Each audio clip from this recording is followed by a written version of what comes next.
part 5 pendahuluan. Tertutup dengan ini Anda akan menemukan bagian 5. Setelah mempelajari bagian ini dengan hati-hati, Anda akan melihat bahwa setiap kekuatan atau objek atau fakta yang dapat dibayangkan adalah hasil dari pikiran dalam tindakan.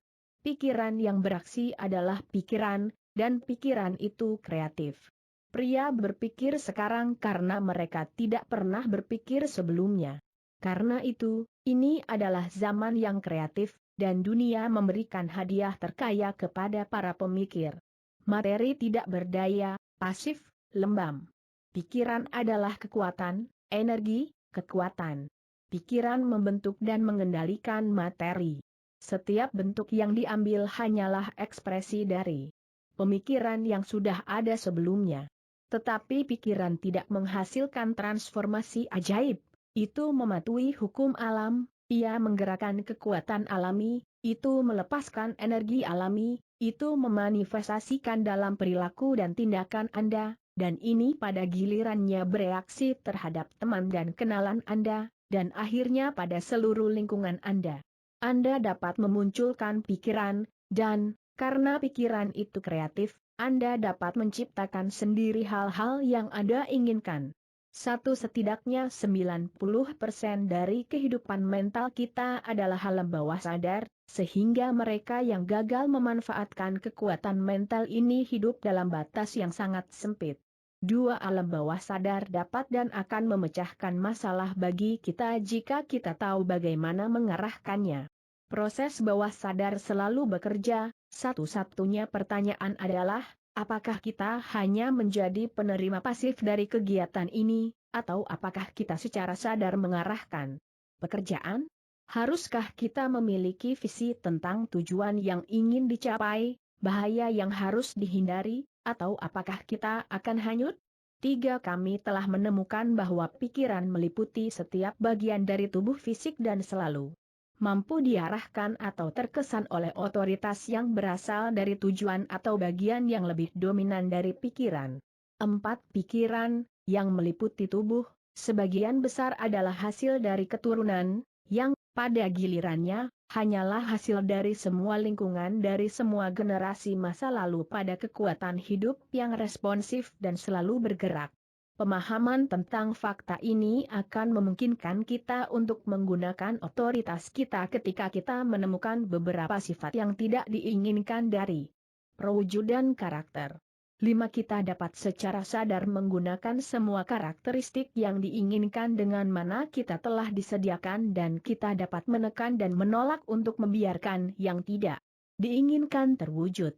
6. Sekali lagi, pikiran yang menyelimuti tubuh fisik kita ini bukan hanya hasil dari kecenderungan turun-temurun, tetapi juga merupakan hasil dari rumah, bisnis, dan lingkungan sosial, di mana ribuan tayangan, gagasan, prasangka, dan pemikiran serupa yang tak terhitung jumlahnya telah diterima. 7. Banyak dari ini telah diterima dari orang lain, hasil dari pendapat, saran atau pernyataan, sebagian besar merupakan hasil pemikiran kita sendiri, tetapi hampir semuanya diterima dengan sedikit atau tanpa pemeriksaan atau pertimbangan.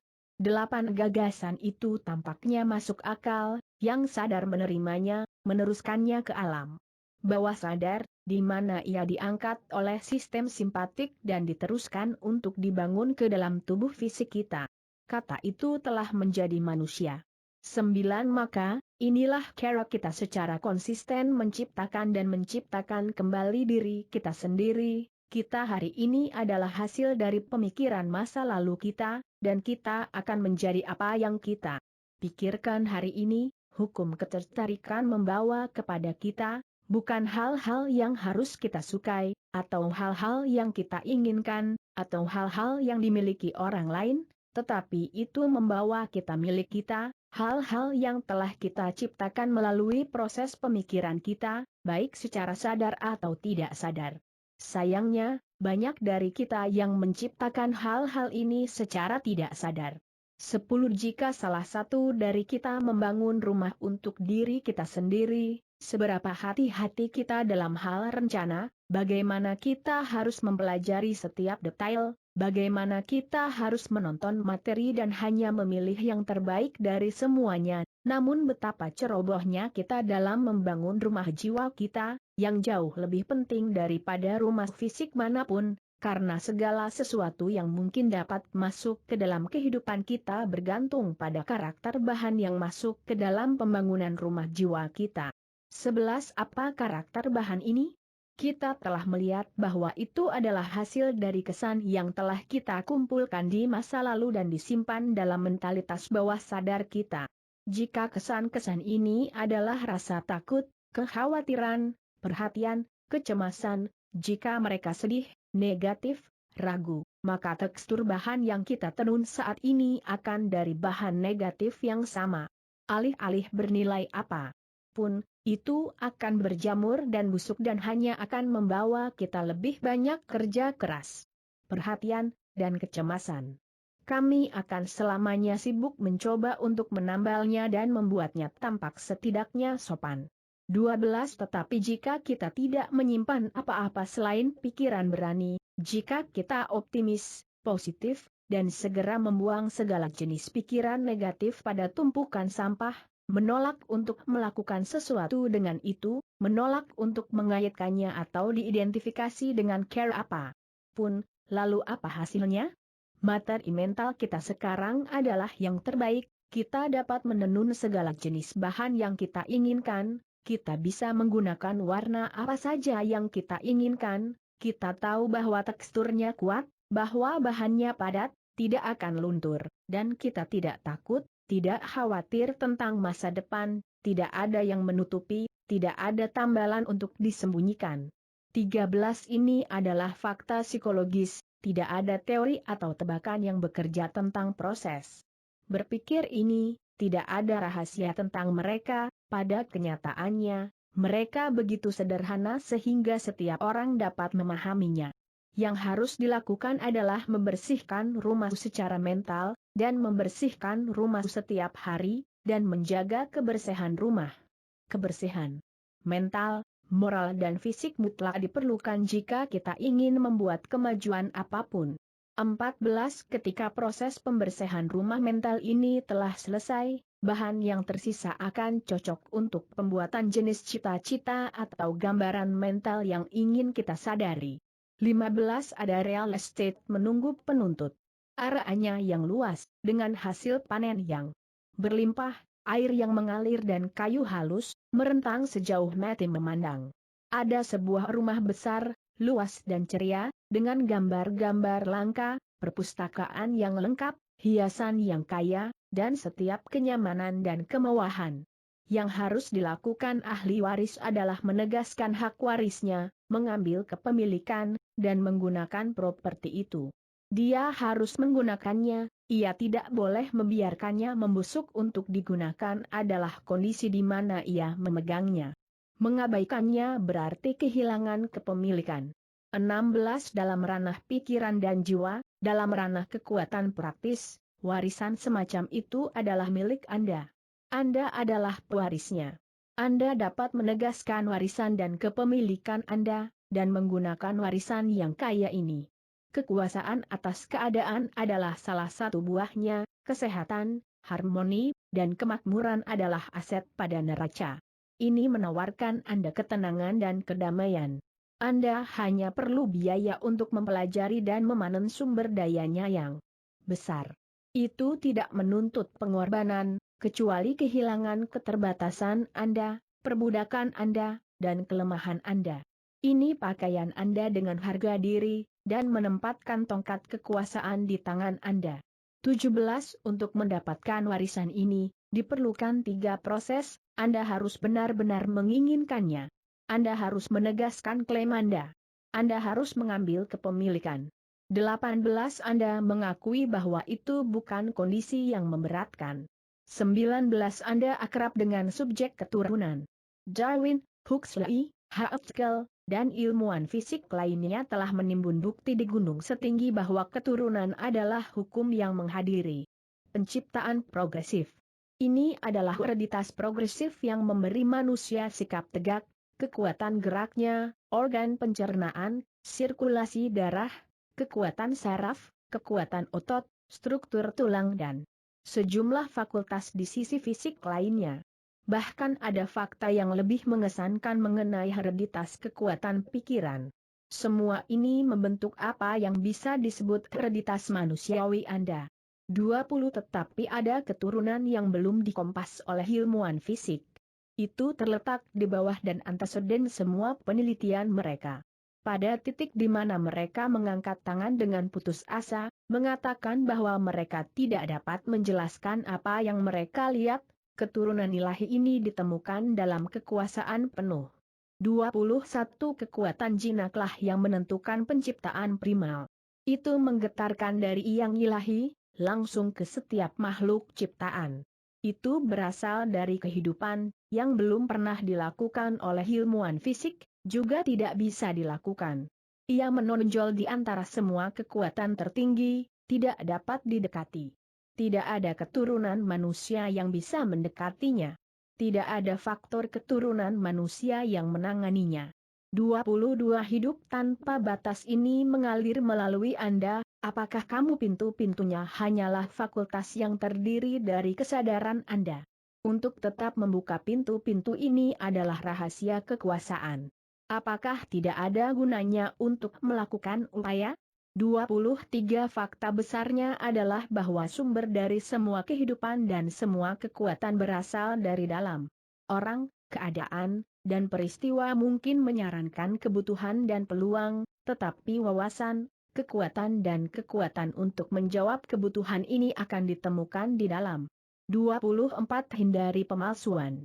Bangun fondasi yang kuat untuk kesadaran Anda di atas kekuatan-kekuatan yang mengalir langsung dari sumber tak terbatas, pikiran universal di mana Anda adalah gambar dan rupa. 25. Mereka yang telah memiliki warisan ini tidak pernah sama lagi. Mereka telah memiliki rasa kekuasaan yang sampai sekarang tidak pernah terbayangkan sebelumnya. Mereka tidak akan pernah bisa lagi pemalu, lemah, bimbang, atau takut. Mereka terhubung secara tak terpisahkan dengan Maha Kuasa. Sesuatu di dalamnya telah terangsang, mereka tiba-tiba menemukan bahwa mereka memiliki kemampuan laten yang luar biasa yang sampai sekarang mereka sama sekali tidak sadar. 26 Kekuatan ini dari dalam, tetapi kita tidak bisa menerimanya kecuali kita memberikannya. Penggunaan adalah kondisi di mana kami memegang warisan ini. Kita masing-masing dari kita adalah saluran di mana kekuatan Maha Kuasa dibedakan menjadi bentuk, kecuali kita memberi, salurannya terhalang dan kita tidak bisa menerima lagi. Ini berlaku pada setiap bidang keberadaan dan dalam setiap bidang usaha dan semua lapisan masyarakat.